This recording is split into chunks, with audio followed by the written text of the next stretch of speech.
এসআইয়ের আতঙ্কে এক গৃহবধূ বিষ খেয়ে আত্মহত্যার অভিযোগ। আর এই অভিযোগকে ঘিরে রীতিমতো শোরগোল পড়ল পুরাতন মালদার কামঞ্চ গ্রামে। শুক্রবার রাতে মৃত গৃহবধূর নিথর দেহ ময়নাতদন্তের পর গ্রামে নিয়ে যেতেই কান্নায় ভেঙে পড়লেন পরিবারবর্গ।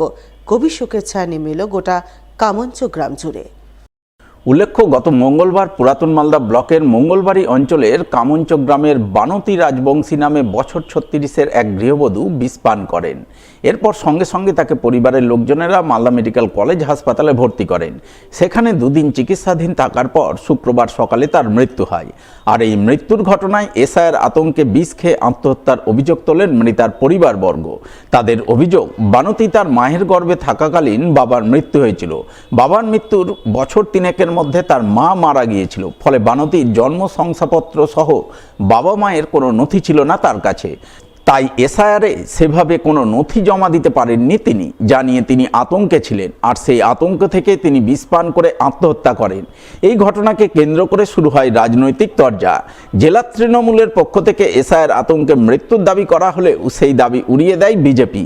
এদিকে মৃত গৃহবধূর দেহ ময়না তদন্তের পর শুক্রবার রাতে গ্রামে নিয়ে যাওয়া হয়। হাসপাতাল থেকে গ্রামে দেহ নিয়ে যাওয়ার সময় সঙ্গে যান জেলা তৃণমূলের মুখপাত্র আশিস কুণ্ডু।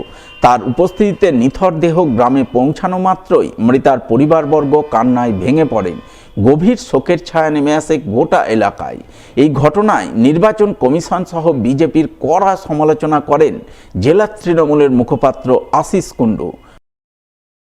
দেখুন, সাম্প্রদায়িক শক্তি বিজেপির এসআইআরের যে কালা আইন, তাতে মানুষ আতঙ্কিত, মানুষ দিশাহারা। একের পর এক মানুষ মৃত্যুর মুখে ঢলে পড়ছে। এর আগেও সারা বাংলায় অনেকজন এই এসআইআর আতঙ্কে মারা গেছে। আজকে ওলমালদা বিধানসভার মঙ্গলবাড়ি অঞ্চলের কামঞ্চ গ্রামের বানতি রাজবংশী, সেও এসআইআরের আতঙ্কে সুসাইড করে বিষ খেয়ে মৃত্যুর কোলে ঢলে পড়েছে।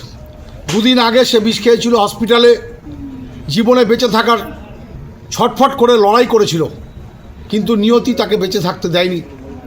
সে এই পৃথিবী ছেড়ে চলে গেছে।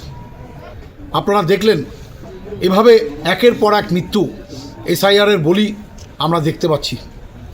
আমরা মালদা মেডিকেল কলেজ অ্যান্ড হসপিটালের মর্গ থেকে বানতি রাজবংশীর মরদেহ তার বাড়িতে নিয়ে, তার বাড়িতে সমস্ত গ্রামের মানুষ কি হাহাকার করছে, কি চিৎকার করছে, আপনারা ছিলেন, আপনারা দেখেছেন।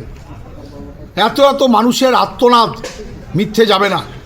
একদিকে আগামীকাল ভারতবর্ষের অপদার্থ প্রধানমন্ত্রী নরেন্দ্র মোদীর জনসভা, তার পাশ দিয়েই বানতি রাজবংশীর যে মরদেহ, সেই শবযাত্রা করে আমরা এই যার যেখানে শ্মশান, সেখানে যাকে তাকে সমাধি দেওয়া হবে, সেই মাটি খোঁড়ার কাজও চলছে।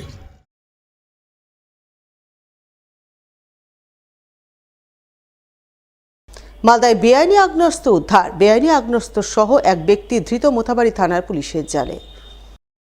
পুলিশ সূত্রে জানা গেছে, ধৃত ব্যক্তির নাম বাশেদ মমিন, বয়স 40 বছর, বাড়ি মোথাবাড়ি বাবলা কমলপুর গ্রামে। গত বৃহস্পতিবার বিকালের দিকে সে আগ্নেয়াস্ত্র নিয়ে মোথাবাড়ির মেহেরাপুর স্ট্যান্ডের কাছে সন্দেহজনকভাবে ঘোরাঘুরি করছিল।